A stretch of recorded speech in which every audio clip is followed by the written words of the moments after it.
किया गया होगा, क्योंकि गोली एक एकदम एग्जैक्ट सीने पे मारी गई है और हमें लगता है सेंटीमीटर से भी कम दूरी, यानी एकदम सटा के दागी गई है। दूसरी गोली कनपट्टी के सामने मारी गई है, यानी उस अपराधी को मालूम है कि कहाँ गोली लगने से आदमी का बचने का चांस नहीं हो सकता है।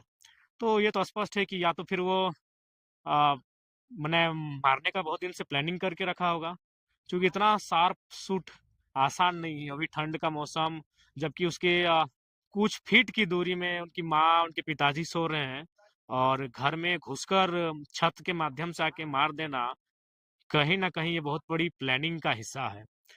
खैर, ये तो स्पष्ट है कि आज अपराधियों का जो है मनोबल लगातार बढ़ रहा है।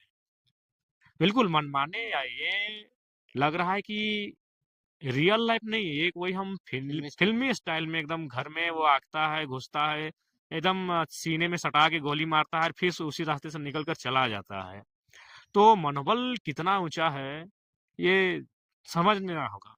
आप विधायक होने के नाते किस प्रकार से प्रशासनिक प्रक्रिया में इसको मतलब हत्यारों की जांच कराने के लिए काम बिल्कुल, करेंगे? जैसे हमने बागमारा एसडीपीओ का मामले का जांच को लेकर हमने पत्र लिखा था। इनको इनकी जो मैंने मर्डर हुई है, इसकी जांच को लेकर, दोषियों पे कार्रवाई को लेकर हम आईजी डीआईजी और को पत्र लिखेंगे। उनसे हम टेलीफोनिक भी बातचीत करेंगे, क्योंकि अगर आज अपराधी अगर दबोचे नहीं जाएंगे, अगर अपराधियों का मनोबल को कुचला नहीं जाएगा, तो आम व्यक्ति बहुत भयभीत होकर अपने जीवन को यापन करने का कार्य करेगा। बहुत दुख लग रहा है, बहुत पीड़ा का विषय है कि एक नौजवान लड़का क्योंकि इससे जो दबाव आ रहा 1.5 है। साल पहले सरकारी नौकरी को ज्वाइन करता है, बड़ी मुश्किल से माता पिता पढ़ा के इस काबिल बनाते हैं, और सुनने में आया कि उसके माता पिता ही शेष बचे हैं उस परिवार में। तो पता नहीं लोग इतना क्रूर कैसे हैं। चलिए ठीक है, अगर मान के चलते हैं कि जो भी हमारा साथी जिनकी आज डेथ हो गई, हत्या हो गई, अगर उनकी किसी से शत्रुता भी थी, तो शत्रुता का मतलब आज हत्या नहीं होता है। उस हत्यारे को तो कम से कम एक बार सोचना चाहिए था, उस हत्यारे को एक बार समझना चाहिए था कि क्या है इस परिवार में, कौन है इस परिवार की स्थिति क्या है। बहुत दुर्भाग्य और बहुत ही क्रूर, इसे हम क्रूर कहेंगे, बिल्कुल बहुत ही क्रूर। जन प्रतिनिधि होने के नाते मैं तो स्पष्ट है कि इस आवाज को थमने नहीं दूंगा, इस आवाज को दबने नहीं दूंगा। ये बात आपने सत्य कहा। बूढ़े माता पिता है, मैं उनसे उनकी माँ से मिला, उनकी माँ की मानसिक संतुलन ठीक ठाक नहीं है।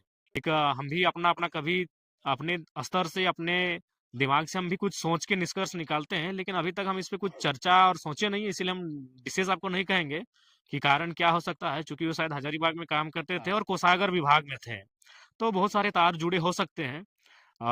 तो उस पर अभी एग्जैक्ट कहना मुश्किल नहीं, लेकिन अभी इतना स्पष्ट कहेंगे कि अपराधियों का मनोबल इतना तो नहीं बढ़ना चाहिए कि एक मतलब किसी की दुनिया को ही उजाड़ के वो जश्न मनाए। ये तो बिल्कुल नहीं होना चाहिए। बताइए कितनी मेहनत से बूढ़े माता पिता आ, पाई पाई जुगाड़ करके बेटा को पढ़ाया लिखाया, काबिल अफसर एक सरकारी नौकरी के पद तक पहुंचाया, और इस प्रकार बेरहमी से घर में घुसकर माता पिता के ठीक सामने हत्या हो जाती है।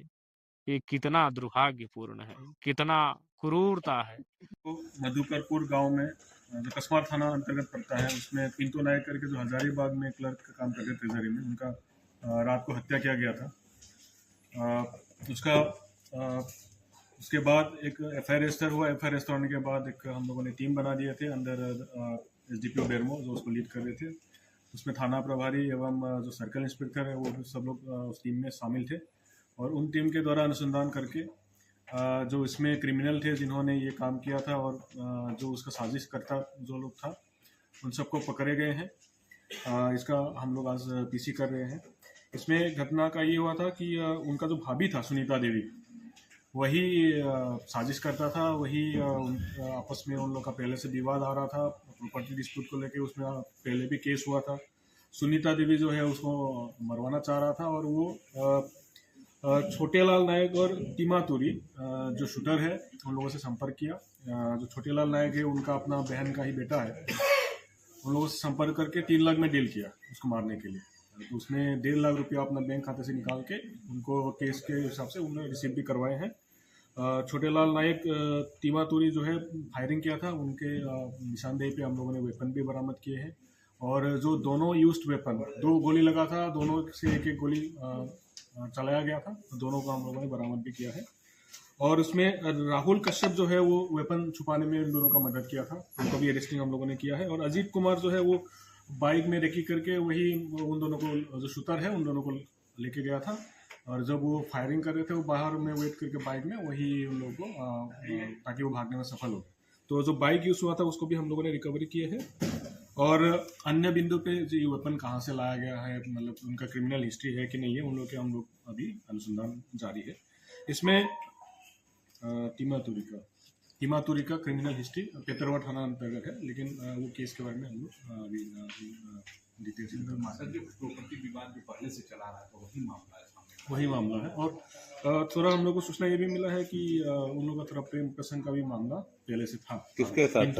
किसके साथ? सुनीता देवी के साथ। लेकिन इस पे हम लोग फिर उस पर अनुसंधान जारी है, और उसमें क्या ठोस साक्ष्य है उसका हम लोग फिर उसको वेरीफाई करेंगे। सर, क्या लग रहा है कैसे घुसे, अपराधी पहले से सुनीता देवी घर में थे क्या? उनके घर की तरफ से ही घुसे हैं, और यही एक पॉसिबल रास्ता है, और भागने का रास्ता भी उन लोग का यही था, क्योंकि ऊपर छत से आने का रास्ता एक ही है, जो बगल में घर हुआ उसी से ऊपर उठने का एक रास्ता था, उसी से हम लोग। सर, घटना के समय भाभी कहाँ थी? घर पे ही थी। तो सर, जैसे रूम में ठंडा का मौसम है तो रूम तो बंद होगा, उससे खुलवाया गया होगा कि ओपन था? सुनीता देवी पहले से ही प्लान था, हम आएंगे तो अपना गेट खोल देंगे। उन लोग पहले से बैठा हुआ था, जैसे गेट खोला तो उन लोग घुसा एंटर किया उसमें। दोनों का घर एक ही रास्ता से जाता है, दोनों गाँव पर नीचे होता है। सर, ये आरोपी कहाँ से गिरफ्तार किया गया सर? ये जो बाइक में, जो बट यहाँ मामा घर में रहता था।